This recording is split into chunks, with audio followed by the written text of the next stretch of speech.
وعلیکم السلام ورحمۃ اللہ وبرکاتہ۔ عصر کے بعد 2 رکعت پڑھنے والی روایت بھائی صحیح بخاری کے اندر، صحیح مسلم کے اندر اور حدیث کی کتابوں میں موجود ہے جی۔ تو جو کہتے ہیں کہ نبی علیہ الصلوۃ والسلام ان کا وہ خاصہ تھا، یہ بات تو ان کی بالکل بے بنیاد اور غلط ہے۔ وہ 2 علماء کہیں، 3 کہیں، 10 کہیں، 100 کہیں، ان کی بات ٹھیک نہیں ہے جی۔ دوسری بات کہ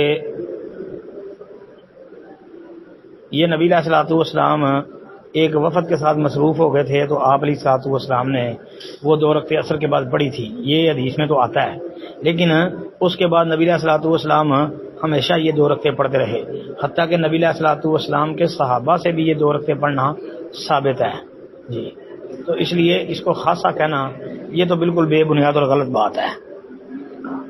تو لہذا آج بھی اگر کوئی بندہ عصر کی نماز کے بعد 2 رکعت پڑھنا چاہے تو پڑھ سکتا ہے، اس میں کوئی حرج والی بات نہیں ہے۔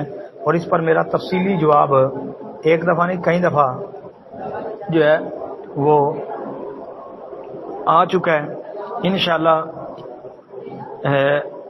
فی الوقت آپ اتنی بات یاد رکھیں کہ 2 رکعتیں پڑھنا عصر کے بعد ثابت ہے، آج بھی اگر کوئی پڑھنا چاہے تو پڑھ سکتا ہے، یہ خاصہ رسول نہیں ہے۔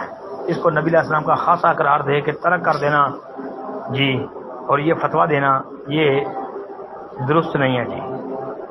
میں کوشش کروں گا کہ انشاءاللہ کوئی وقت نکال کے تو عصر کے بعد 2 رکعتوں کے متعلق پھر کوئی تفصیلی جواب جی آپ کی خدمت میں عرض کر دوں گا۔ السلام علیکم ورحمۃ اللہ۔